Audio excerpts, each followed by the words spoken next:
is here. So our very own Robin Townley, the ABTT Chief Executive, is on furlough, but he has asked me in his absence to extend to you all a very warm welcome. He offers his best wishes and the hope that we all take away something stimulating, useful and helpful with this programme of seminars, in addition to the companionship that coming together provides. I'd like also to echo what Robin says and welcome you formally on behalf of the ABTT to this seminar session. Today it's on sustainability. Is it time for system change? Before I hand you over to our seminar host, let me first go through a little bit of webinar Zoom platform housekeeping. So you might find it useful just to pop up to the top right-hand tab and switch over from speaker view to gallery view. This way you'll be able to see all of the panelists on your screen at once. Don't be alarmed at seeing Emma twice. She's got fancy screens going on so she can see and interact with you more. So yes, those boxes will move to one side. Tom has some things he's going to share with you. Don't be alarmed if your speakers pop over to one side. When we show you content, they move. When he stops screen sharing, they will all go back to where they were before. So don't worry about it. There are two ways that you can interact with us today. Feel free to use the chat function at the bottom. So if you click on that, tell us where you're from. We've got lots of people from all across the country and abroad. So shout out to where you are. It's also your chance to give us your statements, engage with us, tell us what, if you agree or disagree with points and what your points of view are. Alicia will be monitoring that. So I have two people helping me today, Alicia and David, and there will be our backstage team helping and providing you with information and links all the way across. We do ask though that, hello, we do ask that if you have a question that you would like to pose to the panel, that you don't put it in the chat. We ask that you pop it over into the Q&A tab.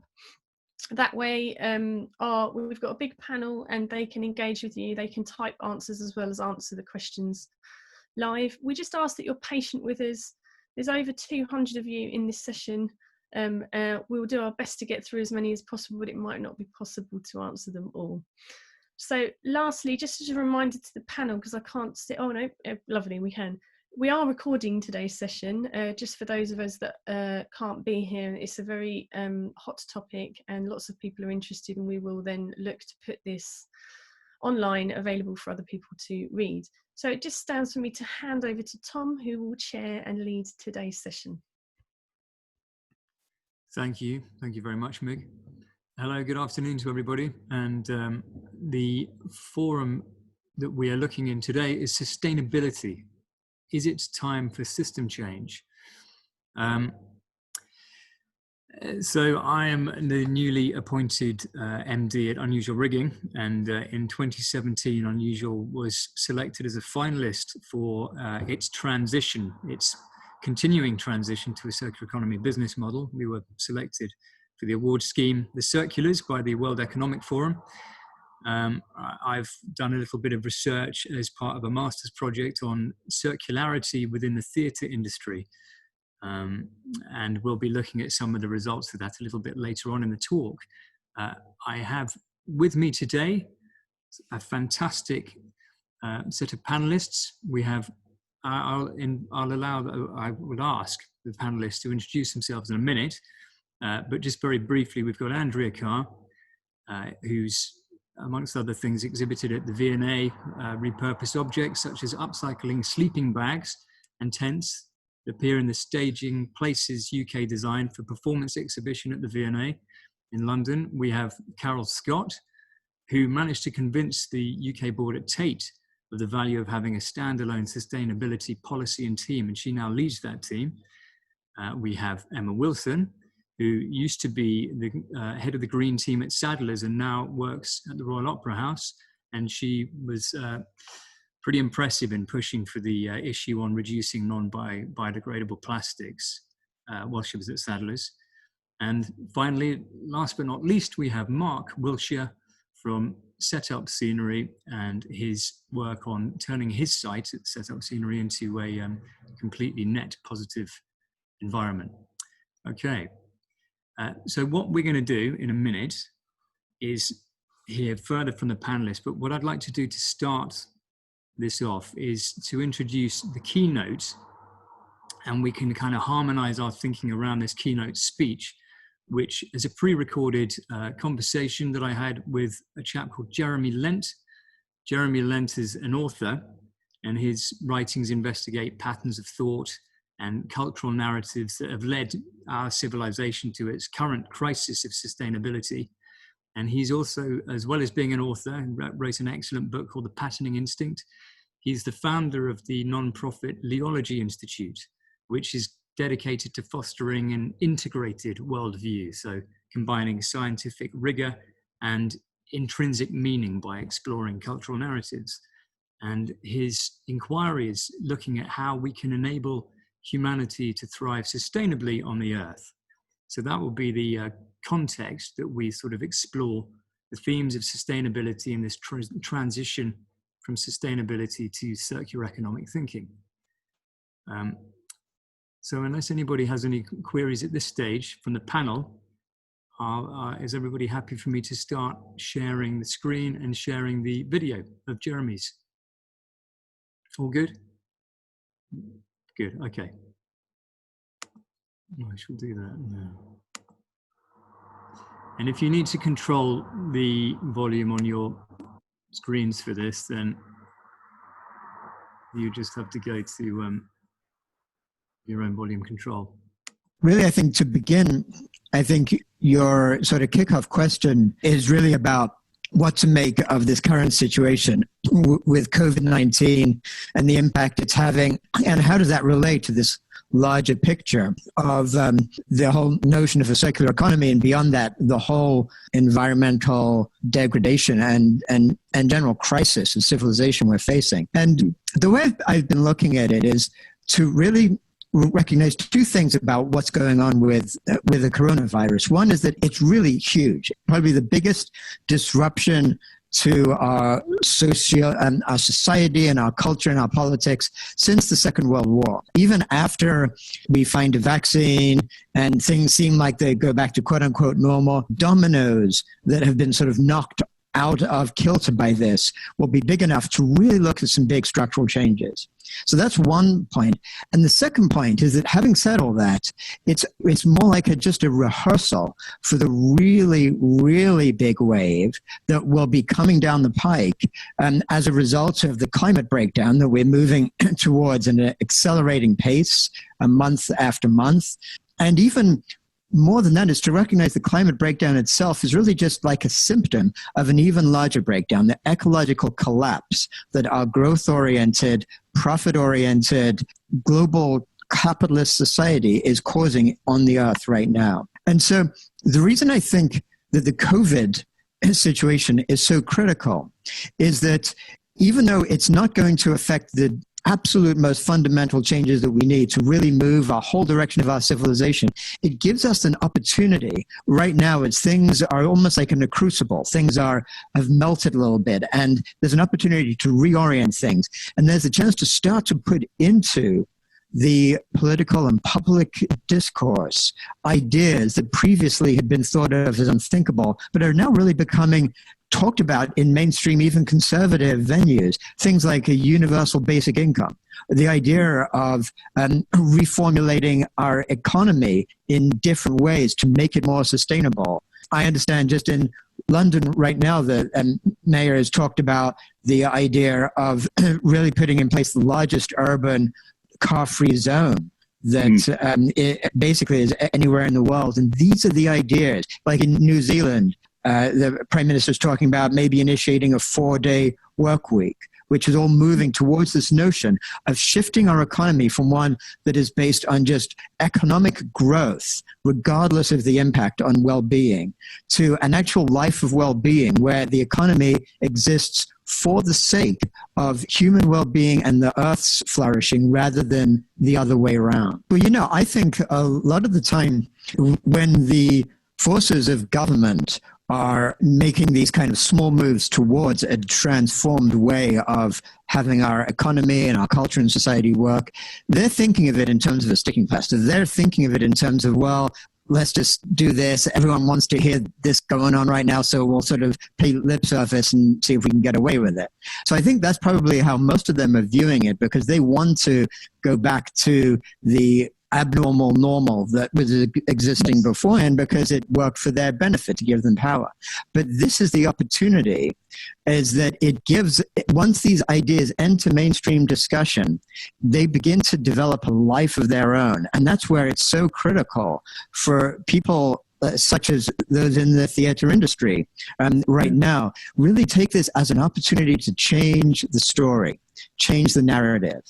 Because ultimately, the ways in which this is really what I picked up from studying deep history over millennia, is realizing that actually the way history actually unfolds is a function of the values that a culture holds. And the way those values arise ultimately comes from the core stories that that culture understands and tells about the universe and about humans' place in the universe and about what people are meant to do in that particular worldview. And so the only way we'll really change the direction of this kind of ocean liner of our civilizations heading towards a precipice right now, towards a more sustainable path, is to actually not just make a few changes at the more superficial levels, but actually change the story. And that's where people in the theater industry and others that are actually have their pulse on the cultural story have such an incredibly important role to play. Actually, the idea that gets me the most excited right now is this concept of a universal basic income, which basically would mean every single person, every single adult in the country would receive enough income from the state that allows them to actually live a life of dignity with enough food and funds for transportation and a place to live and shelter and all the basics of life without actually having to work to get paid for it. Now, this, for so many people, because we're so used to living in this market economy, it sounds like radical, crazy communism or socialism or something. But what's amazing about it is that it's been tested in multiple places around the world and limited tests. And what they discover is that when people are given a basic amount where they can not have to really sort of sell their hours and as part of this market economy, like become commoditized, it actually frees them up, one, to almost all parameters of well-being, whether it's health, mental health, quality of life, all go up. But what's really interesting is people get more entrepreneurial, they work harder because they actually get to do the things that they care about rather than have to go and work at McDonald's or whatever the thing is just to get enough money in some soulless job to barely scramble enough to be able to get to work the next day. And that shifts the whole dimension. And what's exciting about that is that even in places like the Financial Times now, the more conservative mainstream economists are talking about that as one of the things that needs to be looked at in order to sort of get the economy to sort of get back to where it needs to go. So to me, this is an incredible opportunity because that's one of the foundational elements of the kind of civilization that could lead us to a true long-term sustainability. What's so interesting is just even the language itself, people saying, oh, the arts are not capable of passing the market test, as if there's this kind of level of hierarchy of values and things. There's a market test. Either you succeed and you pass that, which means that you can be self-sustaining in the market economy, or you fail the test. And I think that's where we need to turn the value system around entirely and actually go the other way and say, from the first basics, it's like, what is well-being? What is it that is required for humans to flourish in a healthy earth? And from that basis, then you start saying, well, how does this fit in or how does that fit in? And markets have a role to fit into that overall picture of economic, social, and cultural well-being, but it's a more limited role. And what's gone on in the last few decades with this rise of neoliberalism, and people like Margaret Thatcher saying there is no alternative and all this crap, basically, is that one segment of what is valuable in human society and human life has taken over as being the only dominant value, and everything else is then meant to squeeze and contort to fit into that value. And in fact, there are some things that money is not meant to buy. If you have a kid, you never, and somebody says, "Oh, I like the look of that kid. I'll pay you £10 million or $10 million to buy it." Nobody goes, "Oh, okay. Well, let me think about like there are some things that don't exist within the market economy and shouldn't." That actually is most of what it is that it is required for a flourishing life. So instead of thinking about passing the market test, we have to actually ask the other question: does having this market applied to this particular type of human activity pass the flourishing test? Then everything looks different, because there is a place for markets. But the superb economist Tait, who wrote this book Donut Economics, describes the way to think about markets as a little bit like fire. Like oftentimes when you have discussions, you say, "But look, markets are so powerful; they work so well. There's no other, and so the answer to that kind of debate is actually markets are very powerful. They do work very well in just the same way that fire is very powerful and works very well. So just because we recognize that fire has all kinds of incredible benefits, and it keeps you warm, and it cooks food, and it does all these great things, if somebody came along and said, therefore I think we should have, everything should be on fire, we should have no constraints on fire because it's so effective, and yet the markets are similar. The question is not that they're powerful and they work well, but because they're so powerful and they work so effectively in what they do, there is a risk that they devour everything else, which they're not meant to.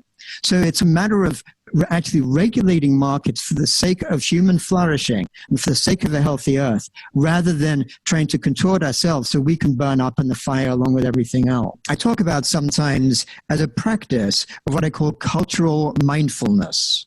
And by being mindful, you become mindful of the stories that you tell yourself. So if you just had a fight, and if you're mindful about it, you begin to realize, oh, I'm telling myself this story, but there's another potential reality out there. Or I think this about myself. I always tell myself this about myself. But actually, that's just a story I'm telling myself. And there's other ways to think about things. And when you apply mindfulness to your own life, it does this great thing of freeing you up and realizing the constraints you put yourself in, and realizing there's other ways, other perspectives of making sense of the world. So it's a real process of liberation.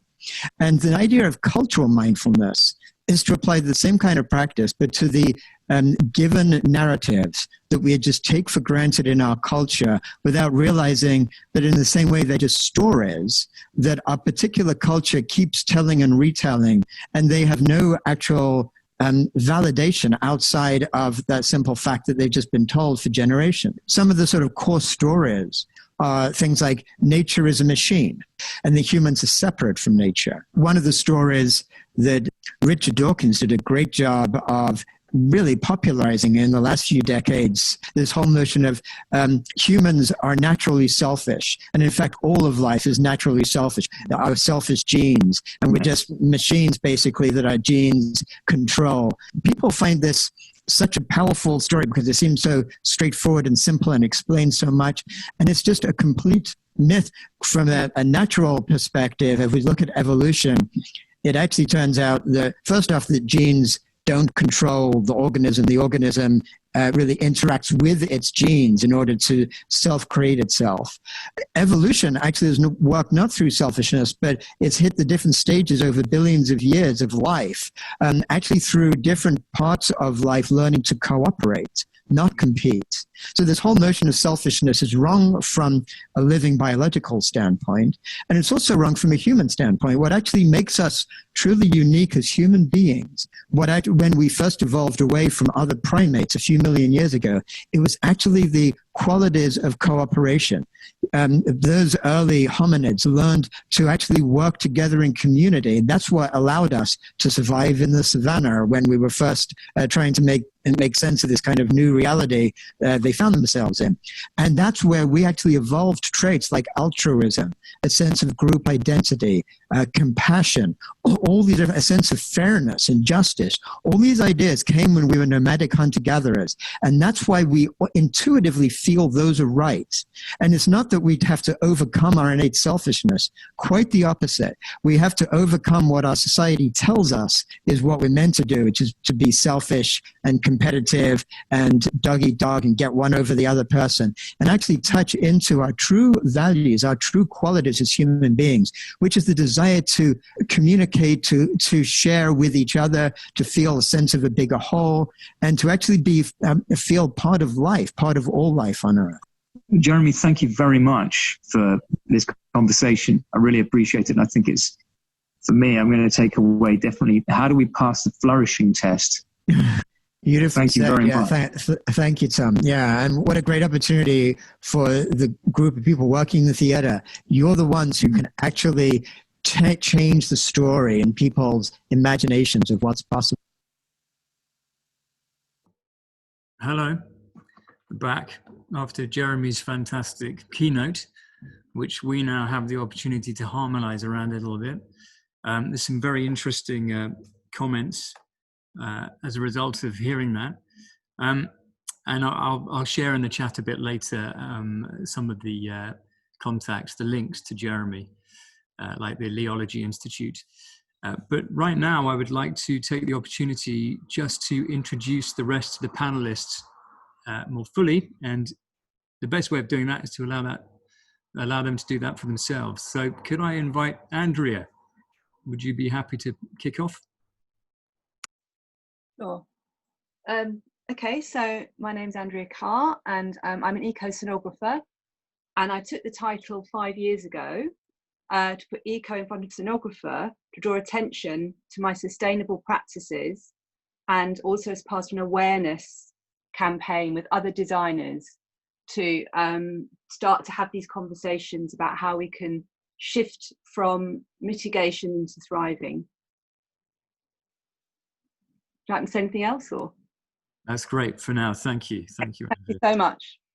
And how about Carol Scott?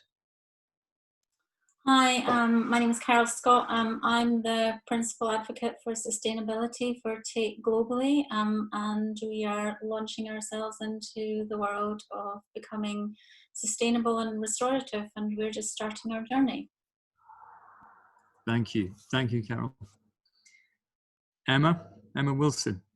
Hello, I'm Emma Wilson. I'm currently the Technical Operations Director at Royal Opera House. I've been there since February, so before that I was the Technical Director at Sadler's Wells, and as part of, Tom alluded to earlier, I headed up the green team there and the environmental policy and action plan there. So it's early in my journey at the Opera House, so hopefully I can share a few insights for the Opera House, but mainly sort of more broadly in terms of our community. Lovely. Thank you. And must be my turn. Yes, hello. Very good. Mark Wilshire here, Set Up Scenery. I started the business about 20 years ago. Me in a pig shed with a school desk and for my bench and a saw, and we've grown to 20 staff, usually about another 20 freelancers. And we're building for small theatres, but also the Opera House, the National.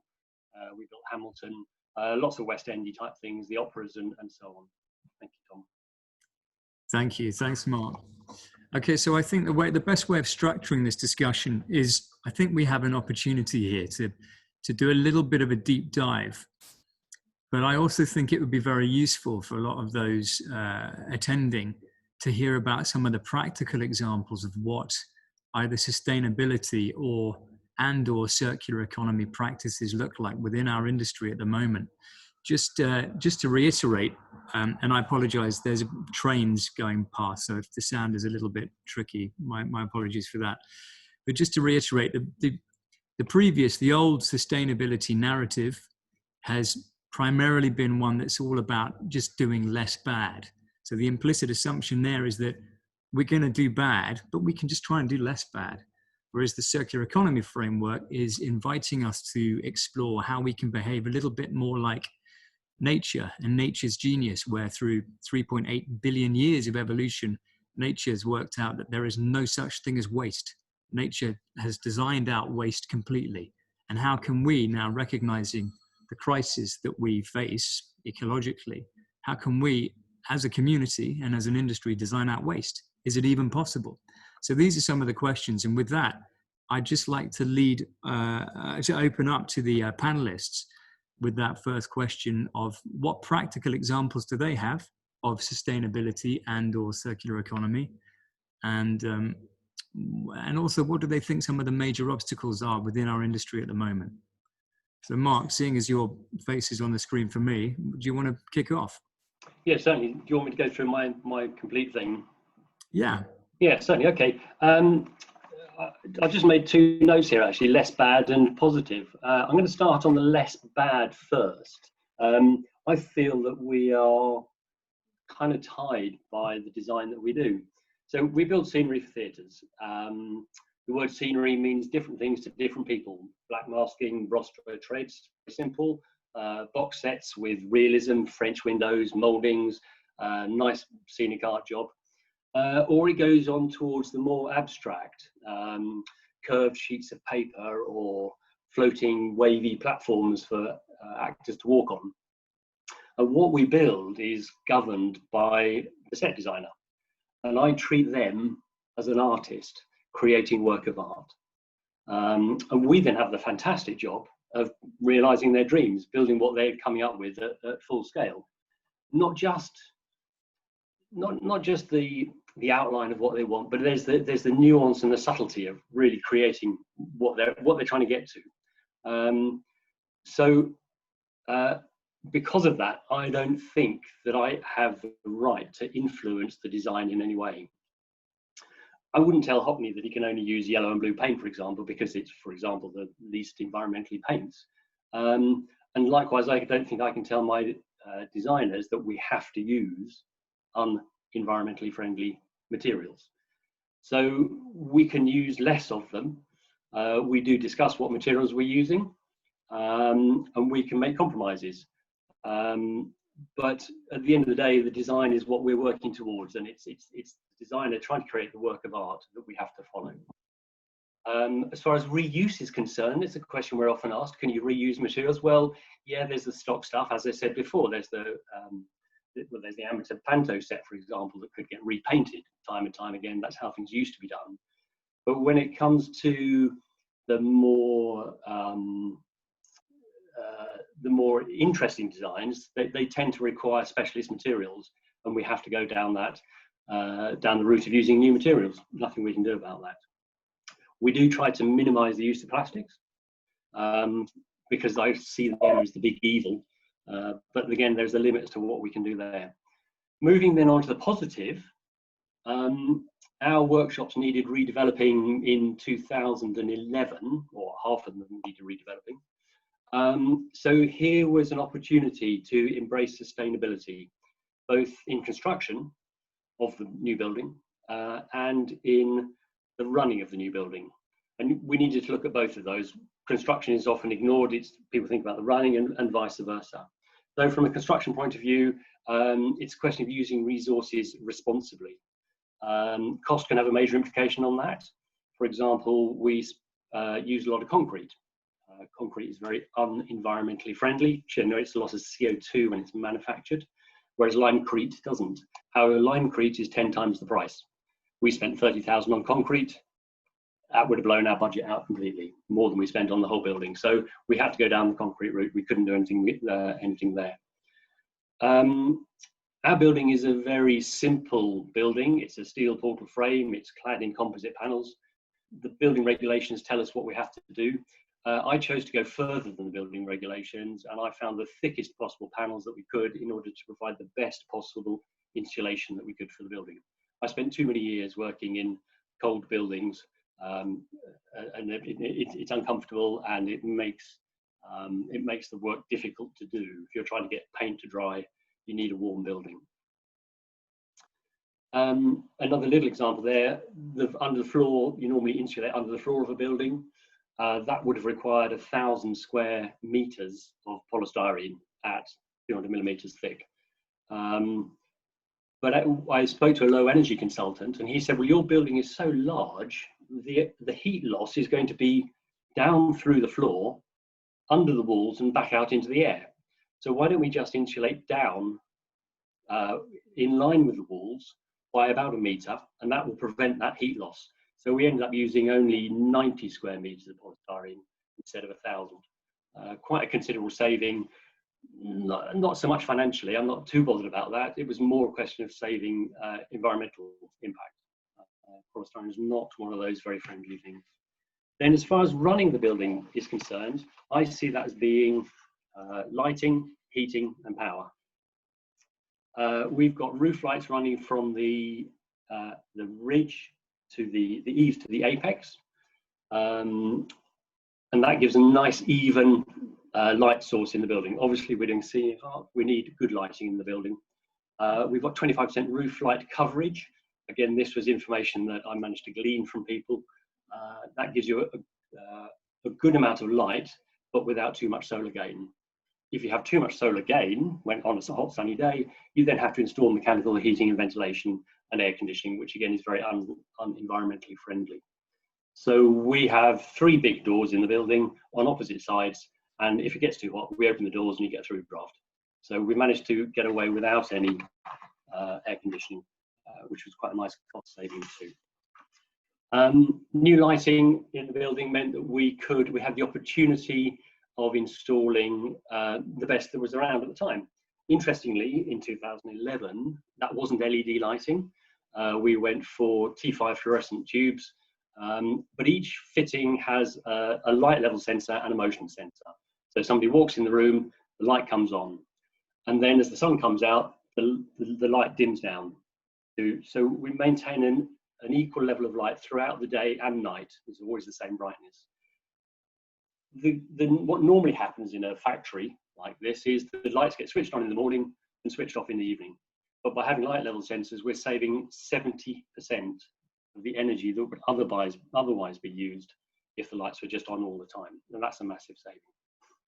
We have virtually no light switches in the building. Everything is automatic. Our building faces due south, so we were very lucky in that we could put solar panels on the roof. We've got 44 kilowatts of solar panels. That generates 45 megawatt hours of electricity a year. And we only consume about 36 megawatt hours. So we are a net producer of electricity. Very simple thing to do. Somebody just came in and fitted them. So we're in that respect, we are carbon negative.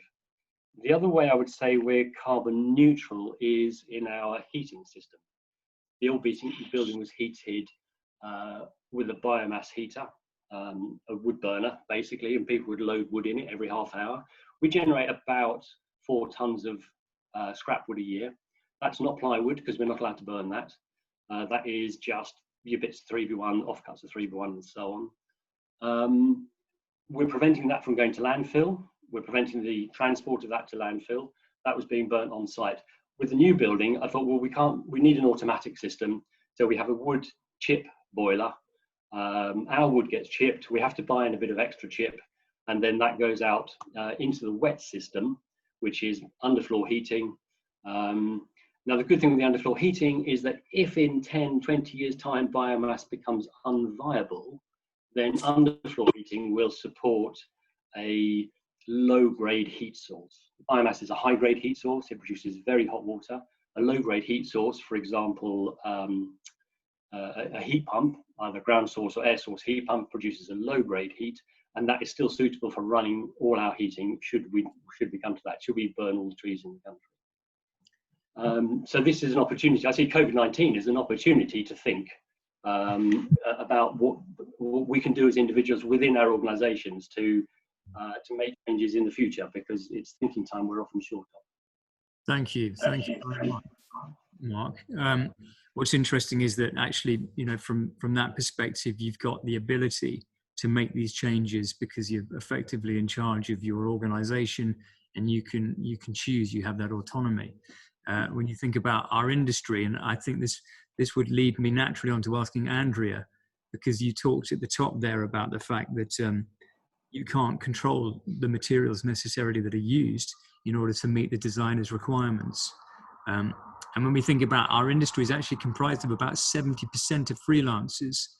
Some of the research highlighted the fact that the majority of people feel frustrated that often they don't have the resources to hand that they want.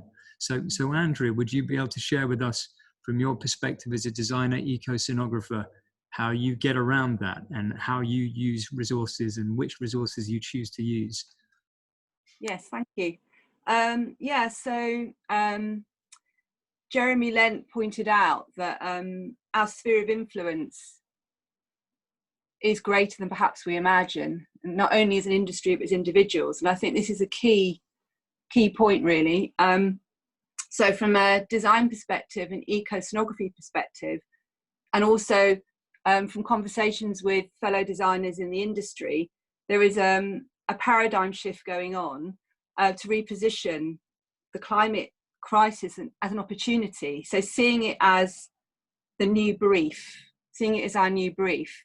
And so what I wanted to just sort of share was some what eco-scenography in action, what it is, what it could look like, give some examples, and then just to talk a little bit more about the actual initiatives that designers are doing for design, but also that are for the whole production process. That's what I was going to do, if that's okay. So initially, so eco-design, or eco-scenography, is an approach to creating work from its conceptual beginnings through to its reincarnation. So we're looking at the cradle to cradle concept that Jeremy Lent was also referring to. It's terribly important, and it was brought out, sorry, I think it's Mark who spoke before, that we need to have conversations between departments, between the different people. And this needs to start from the very beginning. So that would address some of the issues about the use of materials, but also actually working together on the creation of the piece. So eco-design production draws attention to the concept of ecology, which is the interdependent and the thriving system. So once again, it's drawing attention to how we're co-creating something. And it's very important to emphasize two things, I think, with this approach. One is that the aesthetic outcome, that is to say what we're producing, the design, is no longer the only measure of success. And this is really important. So if you go ahead and make a polystyrene set, it may look amazing, but is that, by today's needs, standards, and where we're at, considered a success? And also, again, sustainable design is not just about one aesthetic, and it can look many, many ways. And so just to give some examples of my practice, I'll try and be brief, not get too hooked into detail, but I base my practice on three principles, which I consider to be almost unshakable: the principle of creativity, the principle of sustainability, and the principle of collaboration. And I've done, an example would be for a company called Extant, which was a middle scale touring. And this was a closed loop design. And what made it a closed loop design is I collaborated with a scenery salvage, went on site, did a recce, took a white model in, designed on the spot, took it away, did my design process. There were interactive elements. I made everything out of reclaimed resource materials. There were interactive elements on the stage for touch tours, because this was a visually impaired theatre company. So there were practical issues to address, such as health and safety. If you're using existing things, how can they be made safe? What I also did was I spoke up about the value of what they had. So they had a unique design made out of unique pieces I couldn't recreate. I painted the actual set as a giant artwork. So when they asked me to remake it for a retour, I pointed out its value. This led to it being stored, which then led to it going on tour again. And then at the end of its tour, it went back to scenery salvage. So all of this added to the company's eco-credentials. Where there are missed opportunities is where the companies themselves don't tell these stories to the audiences. So I'd like to say that. With the show mentioned at the beginning, Stark, that was included in the V&A staging places. So this one is interesting from the point of view, it has a closed loop concept to it, but it goes a little further. So the concept was to create a terrain and costumes, metamorphic costumes, out of sculpting tents and sleeping bags. And I got that from a cleanup operation at Reading Festival. So my budget, I spent under £100 on collecting materials. What happened was I was shocked at what I saw. It was a sea of sleeping bags and tents. And this led me to start talking about this at after show talks, symposiums, colleges. What's happened since is this has extended my role as a designer. So my sphere of influence has grown and I've become an advocate, raising awareness for change, of which specifically this was about festival waste. Now this again could have been used more by the company, but what this also points to is the budgeting. So we have a sense if we're going to go forward and we're going to start reusing and recycling and repurposing, we need to consider that maybe things take longer. So this brings me on to that the objects themselves might cost less, but the labour will be longer. So this brings me on to 2 points really. One is, it was mentioned by Jeremy, being mindful about your processes. So I actually mindfully deconstructed these sleeping bags and tents to reuse them, and the actual act of deconstructing something gives you an enormous appreciation of the materials and raw materials goes into something. So I would say that in education and in the theatre of education world, it really would be important, just like in startup projects where you take apart a computer, to take in some items, take them apart mindfully and really understand. I mean, a sleeping bag, it's got 3 layers to it. I mean, if I told you what went into it, it's just extraordinary. And they sell for £20. So this is the other thing. So the other ideas, of course, I've done things like I've made a beautiful sculpture costume that's become an artifact. It's carried on after as an object and, you know, just to be enjoyed. Site-specific community engagement. Industry surplus is a huge source where if you don't want the recycled ethic, you can get, I mean, I've used top-notch materials from blockbuster films. So you can get hold of linking with film industry. And also it's sobering, but vintage these days is 3 months old. So you can go to a charity shop, you can buy brand new clothes. So if you don't want, you know, an old-fashioned look, I'd recommend looking at the history of landfill.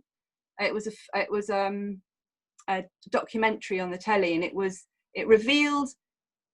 digging up landfills, and it revealed a 1987 newspaper completely intact. And if that's not enough to wake us up, I don't know what is. So not lastly, but hopefully I've got a bit more time. So it's no longer the remit of the smaller scale theatre company. And I think that other things one could do is to inquire into the provenance of an item. And also there is a development of new materials, including materials being made from fungus. So it's really worth getting interested in kind of the new material side of things. What to do to support sustainable approaches to production. So I mentioned there's these grassroots initiatives that are growing out of the designer conversations. I'll just mention a couple. One is one that I began in 2015 with Tanya Beer and Alice Holt, and we kickstarted something called Eco Stage Pledge. Now that's now being re-envisioned by myself and some other eco designers to be relaunched later this year, and I hope that people will be interested in that. And in a very sort of nutshell of it, it's basically to, if I can do this really quickly, so its purpose is to provide an autonomous go-to place, and this is to attract a cross-section of theatre makers. It's not just for designers. I really want to emphasise this.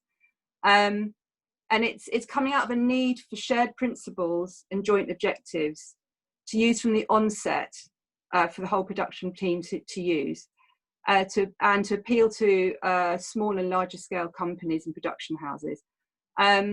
So on this site, you'll find some intersecting principles to download, as I said, to use as guidelines. I could go into more detail, but I suspect I probably need to keep moving. An online pledge to take. If you want to go further, you can take an online pledge and you receive a downloadable logo.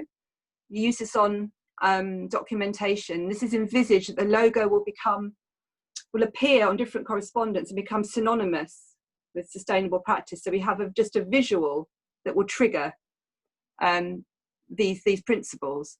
There will be an online community of people, so there will be some sense of networking and connection, and resources which would include an updating library of case studies and examples.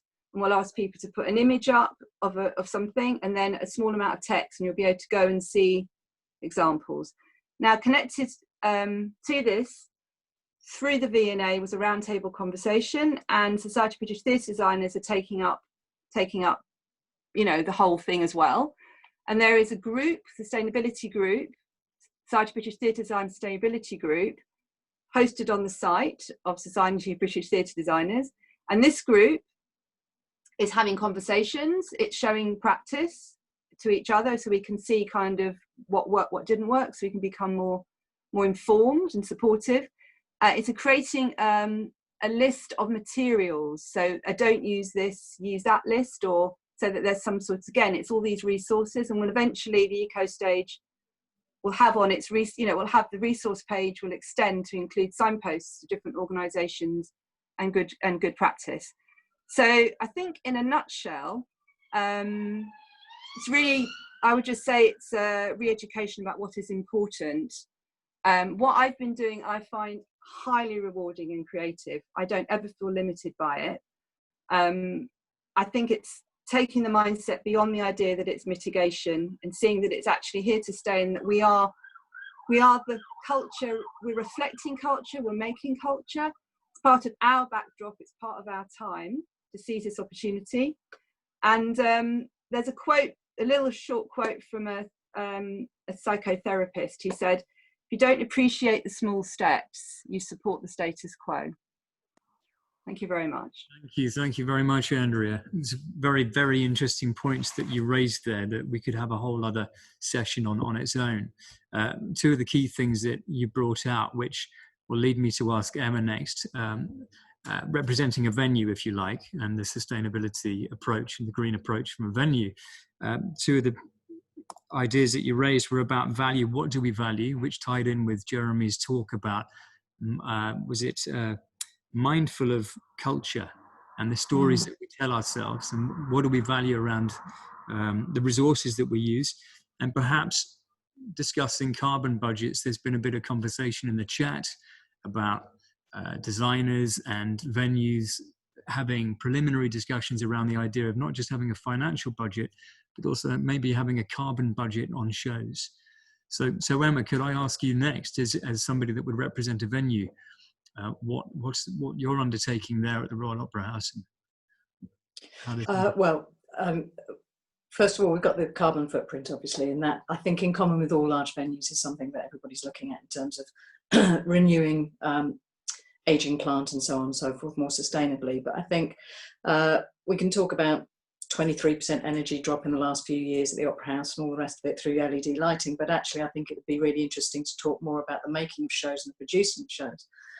And alluding back to that sense of sort of community, there was somebody put in the chat about it's nice to see that we're talking about people and lifestyles and not just resources as well. So and that goes back to what Jeremy was saying in that talk about we are built for cooperation, not competition. We are built for compassion and fairness and being part of something bigger, being part of the bigger story. And it's a change of a mindset from being a consumer and being in competition with one another to being a user, and we are sort of temporary residents, if you like. And there's some really interesting threads coming up in the chat at the moment as well about producers that put a sustainability target on the shows, and that's beholden on the designers and the manufacturers and the builders to all work together to try and hit those targets.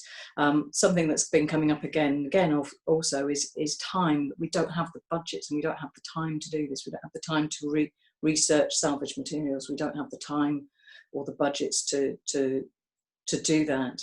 And I think as an industry, while we do have this pause, that's something that we need to think about, how we go forward and how we give ourselves the time to do these things, how we don't book tour schedules back to back, shuttling all over the country, how we have enough time in a local venue to be able to hire locally and transport locally.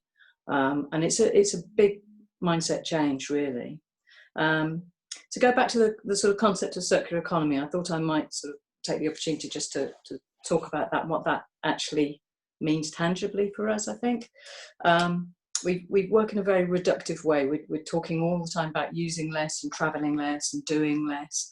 And actually what we do is we produce work. We don't want to produce less work and travel less and see fewer audiences and not go to as many places in the world. We still want to do this, but we want to grow in a way that doesn't use the finite resources, so that it's not this linear progress. It's slowing it down, but a linear progress to using finite resources. It's about creating a remanufacturing, disassembling, recovering materials and putting back into this loop, into the circle.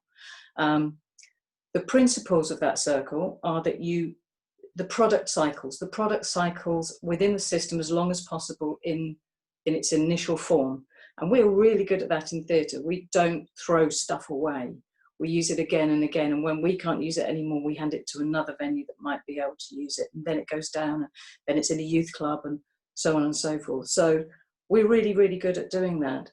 Another principle is that the materials should sit at the highest value for as long as possible. We don't degrade those materials. We should be manufacturing and building stuff that can be taken apart, and that each part of that, the materials can stay at a high value, that they're not trashed in the taking apart of it. And also that we should design out waste and pollution just as part of all of our designs. So it's difficult to know sort of tangibly what that might mean to us. If we think about sort of that cascading down and as many uses as you can get out of something as possible, then timber might be in furniture, and then you break it down into maybe particle board, and then maybe that goes on to composting afterwards. If you've designed in toxicity and waste, you've used toxic glues, and you can't then compost it afterwards. So it's about every single process in that life pattern, thinking about the materials that we use and what we add and how we take it away and how we take it apart. If we look at fabrics that can be, once they're no longer useful as clothes perhaps, then they can be used as wadding and padding and soundproofing materials. But then if you've got a blend of polyester and cotton, then you can never separate those. So the cotton, which would normally be biodegradable, is no longer biodegradable. So thinking about how we're combining products. And then if we're looking at maybe set building, if you're going to use filler foam in something, are you going to scrape it all out afterwards and get back to the bare wood and sand it down and make sure it's pristine and lovely and new? No, we're not going to do that. It takes too much time, labour costs too much. So I think it's beholden on us to think about some of those processes that we use with our raw materials to make sure that they stay at the highest value for as long as possible, and stay in that system at that high value, and go very slowly down that ladder to the point that they then become absorbed back into the system by recycling. Ultimately, recycling is the end, isn't it, rather than something that we do right at the beginning. You reuse and reuse and reuse at the highest value and end up recycling. So yes, that's sort of, you know, broadly speaking, some of my thoughts. We were talking about the aesthetic as well of what we're producing, the fact that it's important for the not to think that something with sustainability is of a lesser aesthetic. And I think that was something that Carol spoke about earlier in the week when we had a conversation as well. And it's something that I think we should be mindful as well as producers, that putting a sustainability target on something and talking about the aesthetics of sustainability does not mean lesser than, and we need to value that more highly as producers. Thank you very much, Emma. Yes, absolutely spot on. And when you were talking then, you were making me think of an image that, just before I pass on to Carol, I really want to quickly share this image if I can. Here, let's just share that, because this shows how nature and the biosphere is very, very clever. How just from 5 elements, carbon, phosphorus, nitrogen, water, and oxygen, butterfly wings, chalk, cliffs, everything is made, everything around us, rainbows, everything. So very, very clever design feature in nature, and how can we imitate that as creatives? So yes, I'd like to move on to Carol now, who would be representing, I suppose, a company that provides solutions, installation solutions to theatre, and I'll let her carry on. I'd really like to talk about how I see that there's some really interesting things that have come out of COVID that might help reformulate our thinking towards sustainability. I think for many of us, life just suddenly stopped. The world as we knew it was turned upside down, and the future looked quite perilous for many of us. And I think that that's a scary place to be. And we've had this negative rhetoric coming at us time and time again from the media. And I think it would be good just to pause and to think about some of the good things that have come out of that. Like, for example, for over 60 days now in the UK, we've been running on electricity that's been generated by renewables. We haven't touched a single piece of coal. I mean, that is absolutely unbelievable. You know, that's not happened in 200 years since the start of the Industrial Revolution. And in the last year, we've seen a change in the dialogue that's coming from investors. They're starting to talk about coal as being a stranded asset, and a stranded asset is an asset that exists here and now and is valuable now, but has no value in the future. And if we start seeing investors talking about coal as a stranded asset and no longer investing in it, that really turns everything around. And for sure, we haven't used as much electricity as we normally would do because our consumption has gone down.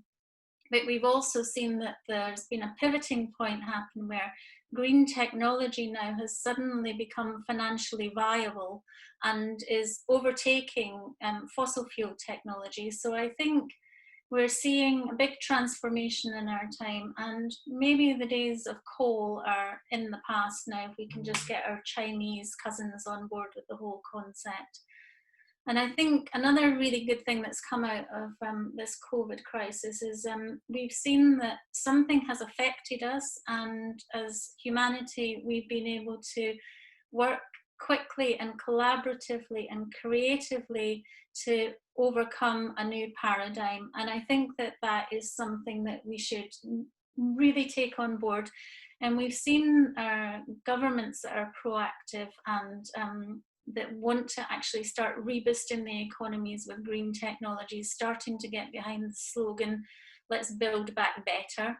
And I started to think, well, if we come out of this COVID disaster, how do we as an industry build back better? And before the whole COVID crisis came along, we at Tait had decided that we wanted to become more sustainable in our practices. And we looked and we saw that we had thousands and thousands of assets, and we wanted to minimize our, building as new all the time. So we thought, well, we'll take these assets and we'll catalogue them, and we'll rationalize them, and we'll standardize them, and we'll produce this catalogue, and we'll take it out to our creatives, and we'll say, we understand that this is your overall concept. We have something that's very close. Can we take this something that is very close and work with you to remodel it, to reskin it, to redesign it, to re-engineer it, to take something that currently exists and make it into something new, something that resonates with what Emma and Andrea have been talking about. And we feel that this makes it not only the production nimble and agile, but it makes it cost effective, and it makes it more regenerative. And that really works towards our concept of a triple bottom line of people and planet and profit all being together. And we also see that, that the way things have changed recently, we've had a much slower, calmer pace of life. And that this slow, calmer pace of life has given us time really to think. I mean, we don't normally have it in our industry because we literally work from one nanosecond to the other, but we now have this space where we can think about who we are, what we value, and what our legacy is going to be going forward. And I think what we've seen in the past that's worked really successfully from a point of sustainability is if you have everybody on board with you. So we've been using our time to talk to people in other walks of life, like sound companies and lighting companies and promoters and production managers, to see if they'll join us on this journey. And I think one of the things that's been really interesting is when we look back on London 2012, and we see that sustainability started with a zero to landfill policy right at the get-go, and it was part of the procurement process. So when you put forward your tender, you had to say what you were going to do with that product at the end, which was wonderful because it meant that, one, that your tender document wasn't just being evaluated just on the bottom line, it was also being evaluated on sustainability, and it gave us the opportunity to build sustainability into the product at the design stage, which is where you want it to be. You want that to be right at the very beginning. You don't want to be starting thinking about sustainability halfway through your process. So I think if we could persuade our producers that this is the way to go, that would be wonderful. And I think one of the things that Andrea pointed out was like sharing our story. And we've seen in music events and festivals, we've seen that the audience start to want to be more sustainable, and the festivals themselves want to be more sustainable, and they drive that and they start telling the story about it. And as they tell the story, it means the promoters have to start taking on board more and more about concerns about sustainability. So what if we did that in the theatre? What if we told the story absolutely everywhere? We have a lot of really good practices that happen. What if we told them everywhere on our social media, on our websites? If we reported our sustainability and the programs themselves, if we got our audiences engaged and we said, we're engaged, come along with us on the journey. And then our producers would see that and production managers would see when they're making the choices, it can't just be about the figure on the tender document, it has to be about sustainability as well, because this has been driven by the will of the people. And I think one of the things that I notice about Mother Nature, to go back to your thing, Tom, about how Mother Nature works, is when the beauty of autumn ends and we see all of the leaves fallen strewn on the ground, and we are just faced with what we see as being months of darkness and cold and bare trees and a barren and dark world. And we can look at it and we think, oh, this is a moment of darkness and despair. But that is not actually the truth of the matter, because the leaves have fallen on the ground to protect the ground over the winter, to stop the nutrients leaking. And those very leaves will get broken down by the frost, and they are going to produce the new fertile ground for growth. And right here, right now, our venues are dark and our theatres are dark. But really, it's not a time for despair. It's not a time for despondency. This is the time for us to collectively pull together and to create the new fertile ground, so that when we come back, we can build back better. And we can leave behind a legacy for future generations. I mean, we are the storytellers and we are the change makers. And we have it in our power right here, right now, to rebuild an industry that humanity can be proud of. And I really think that this is our calling.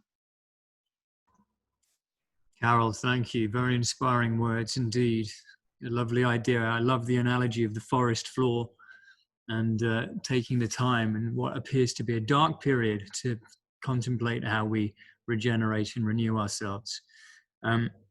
There's some very good questions actually in the question and answer section, which I think we should spend a bit of time on now. And in fact, touching on some of the things that you said there, Carol, there's the first question from Chris Higgs, and I'm thinking about value here and how we value ourselves. And also this ties in with some of the other questions of Richard D. Let me just check your name, Richard, down the bottom. I think there's a Richard D who was asking about, we mustn't forget the humans in the picture. We mustn't focus purely on resources. We must remember our own selves in this whole picture, and what's been called the human sphere within the idea of a circular economy, having the human at the center, if you like.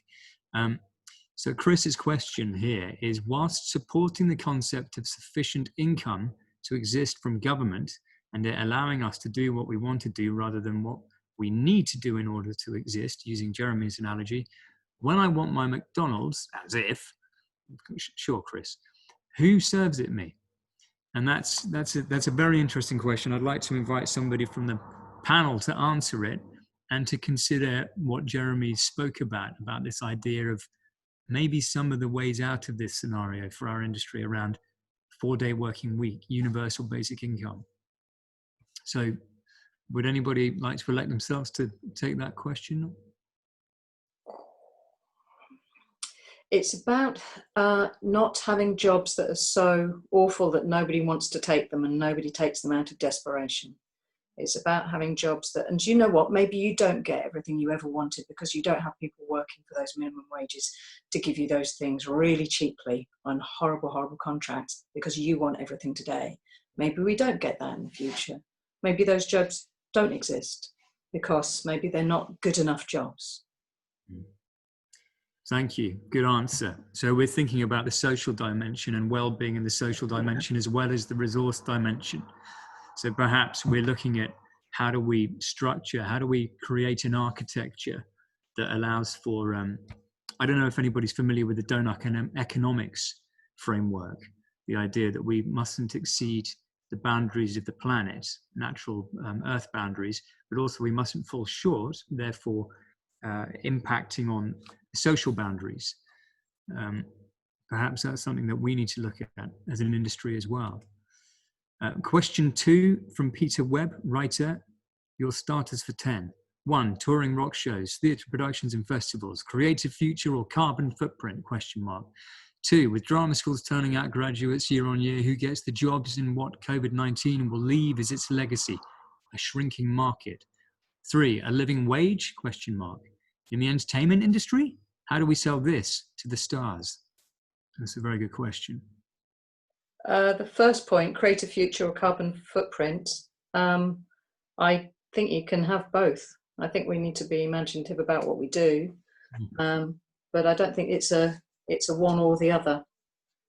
I don't think we have to shred the Earth's resources so that we can have creative, extraordinary shows. The question about would the stars accept minimum wage, I don't know. I can't answer that one. Anybody else? I would just say get the stars on board. I mean, if you've got big gigs, big, pop concerts or whatever, we'll get them on board, get them to use their influence, their sphere of influence. I mean, they could donate X amount to a sustainability, plant trees, I don't know. Also, you talk about a shrinking market as well, Peter, which it is right now, but a year from now it may well be flourishing. It may be flourishing with lots of small routes rather than the big ones. So let's go forward with some hope. I think the theatre industry is very good at coming up with good ideas, so there's no reason why we shouldn't flourish once we're allowed out again. And I think on the other point, what is it that turns a human being who's possibly working their guts out to produce a record suddenly becomes famous and suddenly needs all this money? That's a cultural issue, I think. And so as a society, I think that's a society thing. We need to find a way of educating society slowly, evolutionary, not revolutionary, it's got to be evolution, to accept that you may be a fantastic musician, you've got these fantastic skills, let's reward you with praise for your skills rather than with cash. Because that money could then go to create a more sustainable shows and a more sustainable world. Just a thought. I think also I've mentioned we're going to do the launching the eco stage, or one of the principles of it is actually to put in a separate principle for well-being. So to actually include the well-being of the people in the production. So sort of run the marathon, not the race, to actually include ourselves. So it is this whole it's this whole refocusing. I mean, I do think that there's something to be gained from looking at other models. Actually, I mean, we've only the model we're in now is only one version of life that we've all invested in, and to some extent there's a big calling in us. I think the lockdown has brought it up. The people that have been privileged enough to have the capacity to rest or rethink, there's a big calling back to nature. There's a big kind of urge in us to reposition ourselves in relationship to the planet. So I think that this underpins what we're really talking about, and what was discussed in the beginning.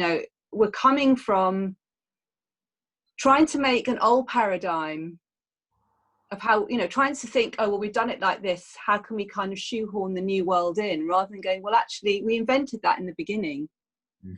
So if we were going to create a new play, a new scenery, a new network, what if we didn't have anything to build on? Let's just, why don't we just dream into it from that perspective, is my suggestion. Thank you.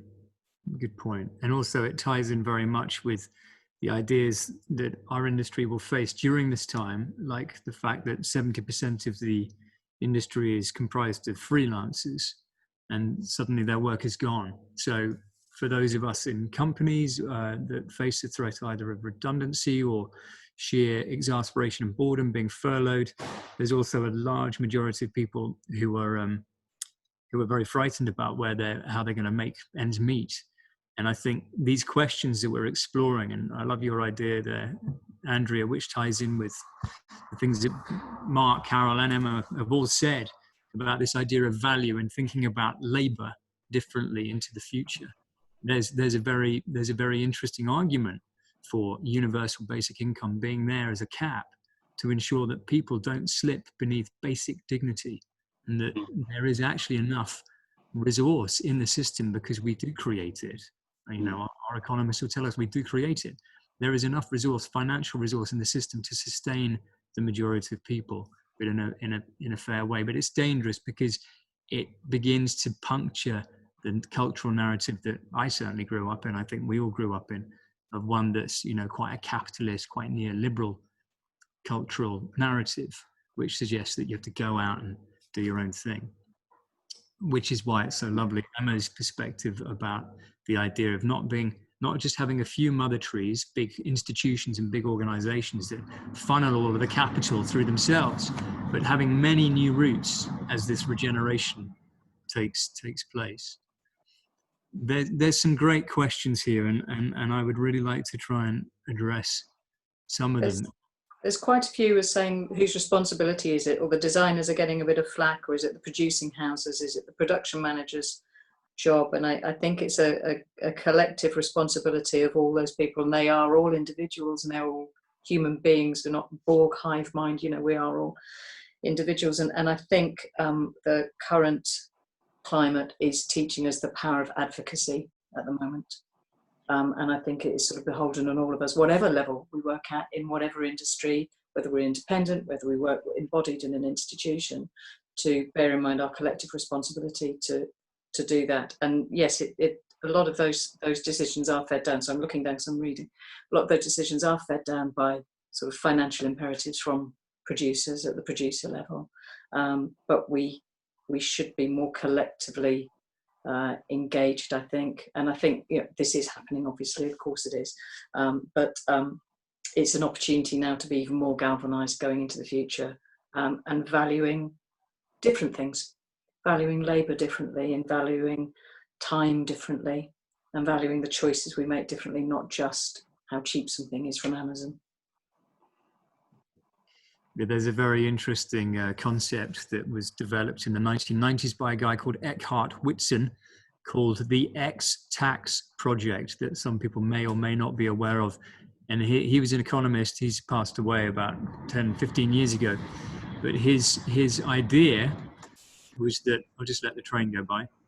His idea was that we tax non-renewables and we don't tax renewables. So labour is a renewable source.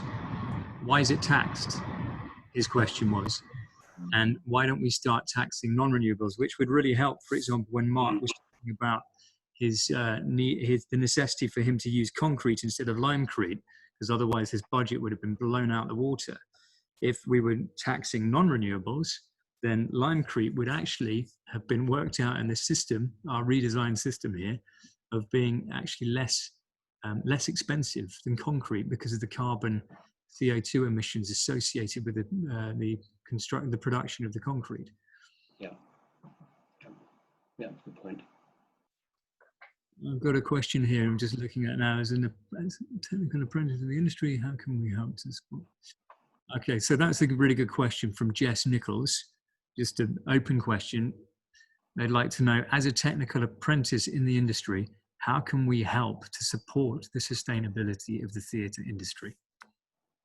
So does anybody have any platforms, websites that they'd like to share? The only one I can think of sharing is sipa.org.uk, which is the Sustainability and Production Alliance website. It shares a bit of information. Do any of you have any? I don't know of any others. No. Is this a call for us to get something robust, something that's already out there that we can develop? I mean, there's Julie's bicycle. No.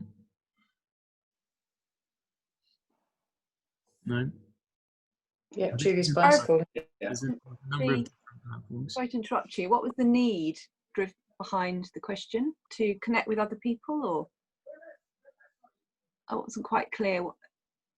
Sorry, guys. Yeah, there's been a lot of requests and questions about how people can get involved and signposting somewhere. They were very interested in what you had to say, Andrew, about the work that you're doing. And yeah, there's lots of people asking about that. So just to reiterate, the Eco Stage will launch in its form towards the end of this year, and its focus is specifically to act in this way, to bring people together, to provide guidelines, to provide a way to communicate and connect. So I mean, I'm suggesting that might be one way.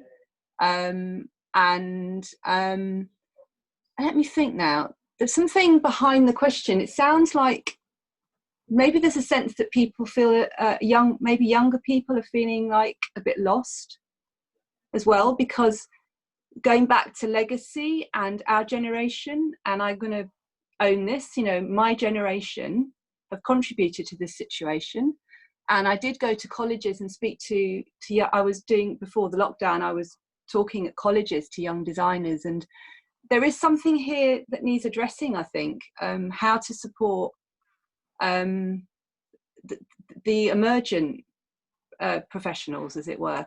And I think I don't quite have the answer, but I think there is something about maybe linking up, potentially some mentoring, something about, it must be, I'm just trying to dream in a little bit. It must be very difficult if you're at the start of your career and you're coming in at this point to see how you're going to thrive and flourish. So I'm not sitting here with a huge answer, but I think that something about what we're doing now, these conversations, maybe the people that have been long with the industry make themselves available. I'm happy to be available to talk to emergent people. I also think there's something about getting into peer groups and having conversations about your particular,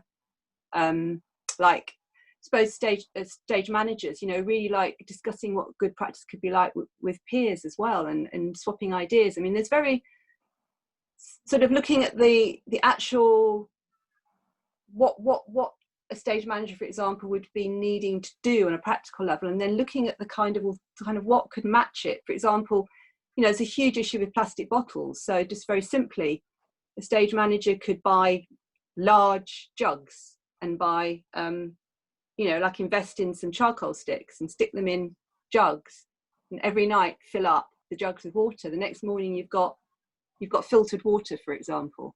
I mean, there is a question here, Andrea, about a concern that the current climate and going back to work is going to make us use things that, you know, like reusable cups, and I've often, and they're saying in the questions that I often see a lot of the face masks now on the street where people are discarding them.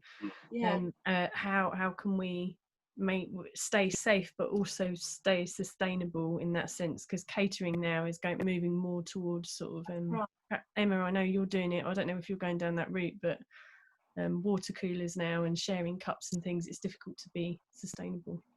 The question talks about face masks, gloves, plastic bottles, hand sanitizer, throwaway cups, plates, cutlery, all that kind of stuff. And I think it's a national problem. It's a global problem at the moment, isn't it? We've all seen that increase in waste. I think there's probably two things. One is that time will shift things, and this is a temporary situation, but also that it's proven to us that even if we're using more than normal, but even if we're not using much, and even if that's quite minimal use, it's still use. And so those products need to be designed so that they can re-enter the system. So you're getting that circular economy again. So they have value in their recycling as recycled items, and they're not toxic to dispose of.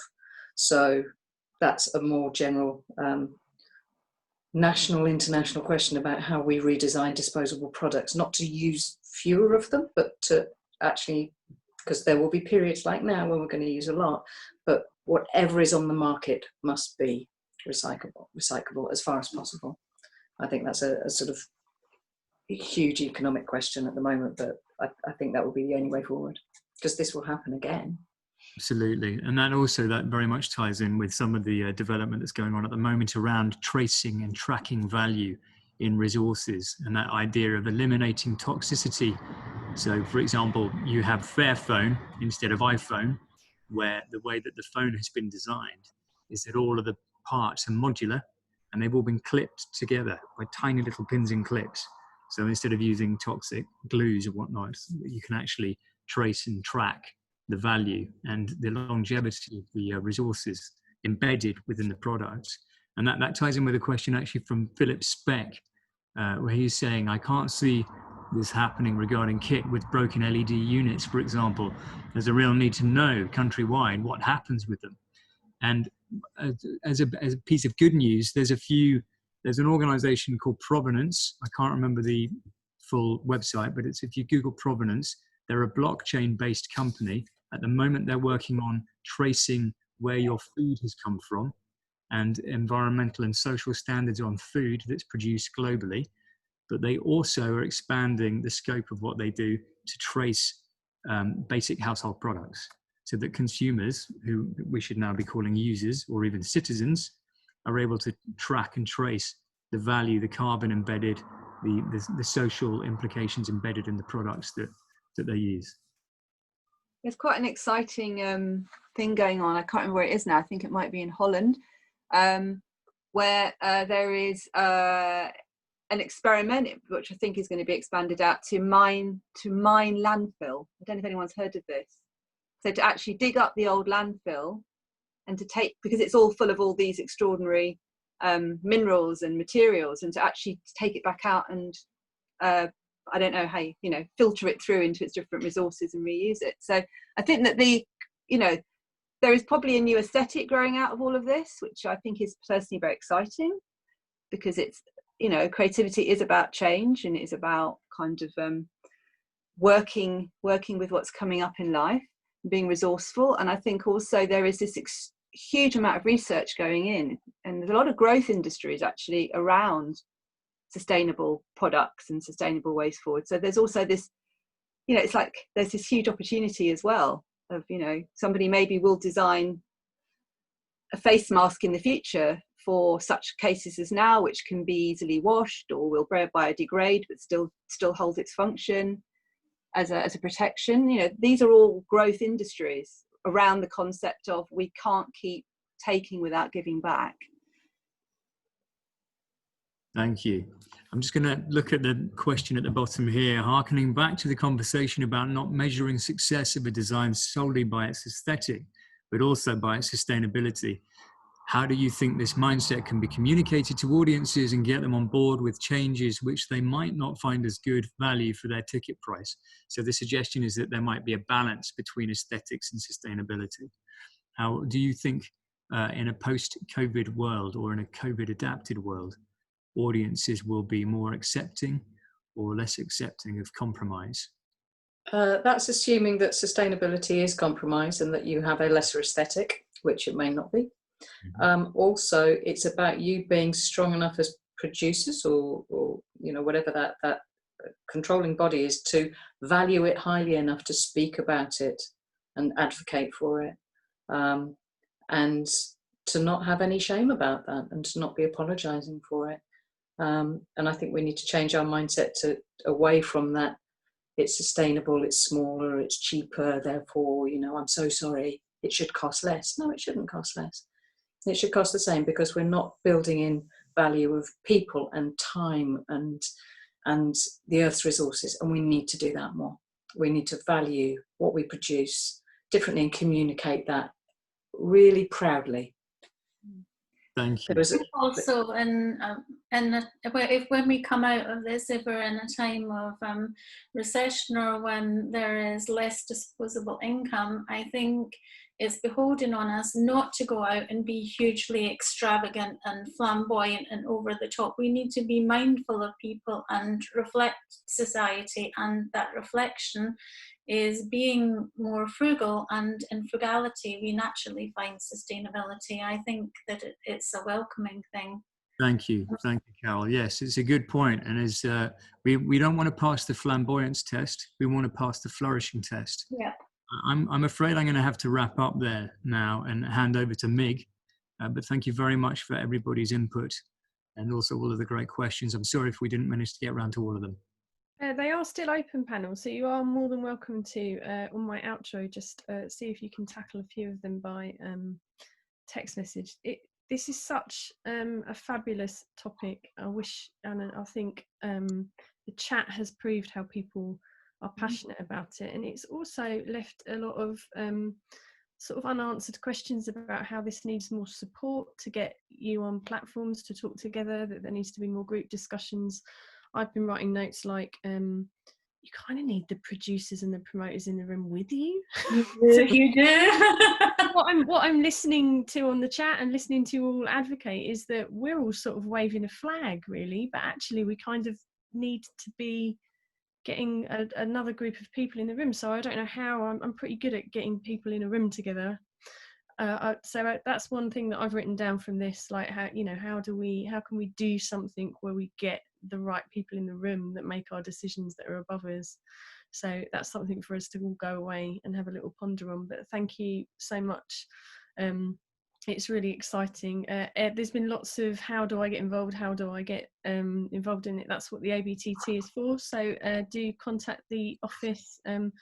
Everyone on this panel is hugely passionate about this subject. If you're passionate too, then you should definitely get together and make some changes. So, and I'm sure that they would advocate that, and we can certainly facilitate that for you going forward. I'd be more than happy to help facilitate more discussions on this, and I know the ABTT would as well. So I hope, on behalf of the over 200 people that have been avidly watching you, thank you so much for all of your time. It takes a lot of work to orchestrate this, and you've all come together and given us a really thought-provoking discussion. Let's just say thank you again to David and Alicia for administrating and helping in backstage to help with the chat and the Q&A. It's very important that I thank the University of Surrey and GSA for lending us the expensive webinar platform in order for us to host so many of you today. It just remains for me to say that today's session and all of this series of seminars have been brought to you by the Association of British Theatre Technicians. We find ourselves in very strange times with our industry very much closed. Our hope with these events was to bring us all back together to brainstorm and discuss. Our trade organisations, more so now than ever, need your support. And if you'd like to know more about how to join the ABTT as a member, a link has now been put for you in the chat, or you can just go and have a little look at our website. We have a wide range of different memberships available for new practitioners and also for students, and we'd wholeheartedly welcome you to come and participate and support with us. I can't advocate enough that being a part of the ABTT is like joining a family, and you can join in as much as you like or as little as you'd like. We also have a donate button in the drop-down menu of our website if you'd like to support the ABTT further. So it just remains for me to say thank you again to our panel, and thank you all so much for such a huge turnout on this topic. We hope to see you all very soon, perhaps not in a Zoom window, perhaps at the show next year or back out on site in a theatre somewhere. So look after yourself. It ends all very abruptly when I push this red button. So thank you all very much for a very interesting hour and a half. Thank you. Thank you. Thank you. you.